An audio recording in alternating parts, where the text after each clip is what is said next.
You know, sometimes life hands you a tragedy so unbelievable. It feels less like a chapter in your book and more like a terrible syndicated movie. And that's exactly what happened when the HOA president decided to torch my entire corn harvest. What she didn't know was that crop was actually insured for $2 million. Yeah, $2 million. But let me start at the beginning, because this isn't just a story about insurance money. It's about what happens when suburban entitlement butts heads with good, honest dirt. My name is Ethan Miller, and I live just outside of Oak Haven Heights, a place where the houses are brand new, the lawns are immaculate, and the spirit of community died the minute the bylaws were printed. My farm, the old Miller homestead, it was here long before the cul-de-sacs, long before the HOA ever drew their little red lines on the map. It was my father's legacy, acres of deep, rich Iowa soil, and that year, the corn was perfect. I mean truly golden, tall enough to hide a tractor just days from harvest. The kind of crop that makes a farmer feel like he's actually won the lottery, right? But then there was Carolyn Vance. Carolyn was the HOA president, a perfectly manicured tyrant who ran Oak Haven Heights like a 5-star resort concentration camp.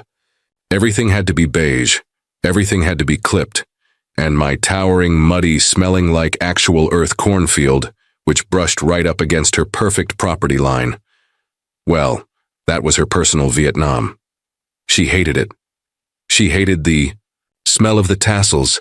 She hated the sound of the irrigation at dusk, and she especially hated my boots tracking honest dirt onto the asphalt when I drove out to town. It started like these things always do, with passive-aggressive paperwork. First, it was the formal letter on that heavy embossed paper, citing aesthetic violation, rural overgrowth adjacent to developed property. I laughed, crumpled it up, and tossed it into the burn barrel. But Carolyn doesn't take no for an answer. Next came the fines. $500 for visual disturbance, $750 for unsanctioned pest habitat, claiming my fields attracted squirrels to her azaleas. I kept paying them, thinking, my land predates your little kingdom, Carolyn. My rights are older than your vinyl siding. The tension, it became a part of the air I breathed. I'd see her standing by her flawless hedge line, arms crossed over her crisp white blazer, watching me through those huge, dark sunglasses like I was some kind of criminal, farming corn on purpose. A real live HOA Karen in her natural habitat. She'd always have that same tight-lipped look, a silent promise of war, and then the threats turned real. One Tuesday afternoon, I was pulling back into the drive and saw it. Spray paint, bright, toxic yellow slashed across the back of the barn door. Tear it down or we will. That wasn't an HOA letter. That was a felony. I filed a police report, but the officer just shrugged it off, calling it a neighborhood prank gone wrong, probably. Some teenagers, you know? But when Carolyn drove by later that week, slowing down just enough to give me a flash of that chilling, you're gonna lose smirk. I knew. I knew she had crossed a line, and I knew I had to brace myself. See, I'm a simple man, but I'm not stupid. Earlier that spring, after a hailstorm wiped out a small corner of the field, my old friend Stan, a guy who's seen it all, he told me, Ethan, you need to insure your future, son, not just for weather, but for the devil in your neighbor's heart. So I called the broker. It was expensive, but I took out the absolute highest level of comprehensive coverage, fire, flood, weather, and yes, specific coverage for malicious vandalism. It was just a safety net, a farmer being cautious. I never ever thought I'd actually have to use it. That fateful night, the sky was this incredible bruised purple and orange. Peaceful, you know? I was inside reading when my dog, Gus, started barking like a maniac at the back window. I looked out, and there it was, a flicker, a strange, hungry orange glow at the far edge of the property, right where the fence line meets the HOA's manicured green. I ran, boots pounding, heart slamming against my ribs, and the smell of smoke was already thick and oily in the dry August air. It started small, just a couple of rows, but the stalks were dry, ready for harvest, and the wind was cruel. It took hold like a living thing, roaring up and consuming everything. In seconds, neighbors started gathering, their faces lit by the inferno, silent and useless against the blaze. The volunteer fire guys showed up, sirens wailing. But by then, half the field, my entire year's work, my father's memory, it was just a wall of fire, licking at the night sky. I just stood there, watching the ash fall on my shoulders like black snow. I could feel the heat, the rage, the absolute gut punch of knowing this wasn't nature. This was personal. When the last flame sputtered out, the silence that fell was heavy, suffocating, just blackened, ruined stalks where the gold used to be.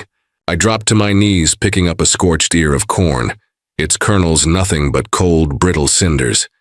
In that moment, something inside me broke. Yeah, but it didn't shatter. It solidified. I knew then with absolute certainty that Carolyn had finally done it, and she thought that was the end of the story. She thought she had ruined me, run me off, finally sanitized her view.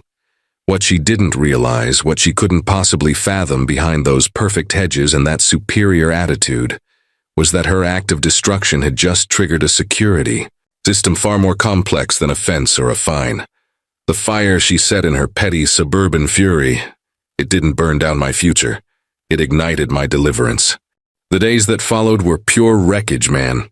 The air tasted like ash, the ground was a sea of black, and the reporters were circling like vultures, getting shots of me standing there looking exactly like what I was, a broken farmer in the middle of a bad joke. The sheriff's guys were saying, "Could have been a spark, Mr. Miller," but I just shook my head. The fire started right where Carolyn's yard ended.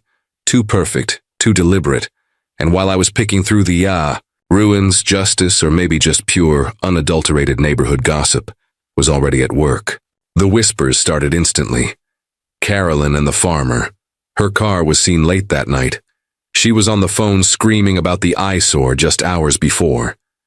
The beautiful thing about an HOA is that everyone spies on everyone else. And the second Carolyn's perfect reputation had a crack, all those little grudges and observations came pouring out. She tried to play innocent, told the cops she was home watching TV, but her eyes kept darting away, and she stopped walking her damn poodle anywhere near the Miller homestead. Guilt is the worst kind of accelerant, I swear. But my focus wasn't on Carolyn, not yet. My focus was on rebuilding, and that's where the secret weapon came in. When the insurance adjusters showed up, 2 suits in a muddy field, they were initially polite but guarded. They took their samples, their aerial drone footage, and their measurements. I just answered their questions calmly, handed over the policy paperwork, and waited. The head adjuster, a kind old guy named Frank, reviewed the documents right there in the smoke-tinged dirt. He stopped, lifted his head, and gave me this look, a mix of awe and pity. "Mr. Miller," he said quietly, "I'm not sure you fully grasp what you did here. Most guys buy minimum liability. You bought full replacement value, including comprehensive malicious damage coverage." He paused, looking out over the destruction. "Every acre, every stalk, valued at its full potential market price, plus damages. Upon verification of arson, this policy is worth $2 million. Music swells slightly, dramatically, then cuts to a low, knowing beat. 2 million. I just nodded.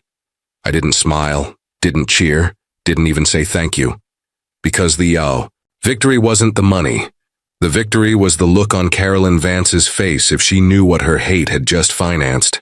What she saw as my final ruin, I now saw as my unbelievable deliverance. The final reports came back solid. Gasoline residue, clear evidence of targeted arson. The sheriff's office got a faint but undeniable hit from a neighbor's security camera. A quick flash of an SUV matching Carolyn's model right by the fence line, minutes before the blaze. Her walls were collapsing and they weren't beige anymore. They were charred. A few days later, the wire transfer hit my account. $2,000. I didn't rebuild the cornfield. I wouldn't give Carolyn the satisfaction of seeing me toil again next to her domain. Instead, I quietly bought a vast, beautiful stretch of land 3 counties over, far from the sound of HOA regulations, where the air smells like clover and the only president is the one on the dollar bill. Carolyn, meanwhile, got her final piece of mail, not from the HOA but from the sheriff. Summons for questioning suspected felony arson. The cameras found her this time too, but not for a glowing community interview. They caught her shielding her face, reporters shouting, "Was it over the cornfield, Mrs. Vance? Was it worth $2 million?" She had wanted to erase my field. Instead, she had incinerated her entire life, her reputation, her power, her freedom. I drove past the old homestead one last time. The land was silent, healing. I didn't feel triumph watching the news of Carolyn's legal downfall. I felt a quiet, profound peace. I took a chunk of that money and donated it, not just to the volunteer fire department, but to a fund helping local farmers get the same kind of comprehensive insurance I had. I wanted good people to have the same shield I'd found. As the first gentle breeze of autumn swept across my new fields, I watched the sun rise, feeling the damp, honest dirt between my fingers. I realized that my most difficult harvest wasn't the corn, but the truth. What you sow in malice, you absolutely, inevitably reap in ruin. Carolyn had tried to destroy me with fire, but she only ended up funding my legacy. So tell me, was what I did right? Taking the insurance money and walking away? Or should I have stayed and rubbed my new wealth in Carolyn's face? Did the $2 million payout represent justice, or simply an escape? Let me know your thoughts in the comments below. And don't forget to like and subscribe if you want to hear more stories about how true karma works when you're standing on firm ground.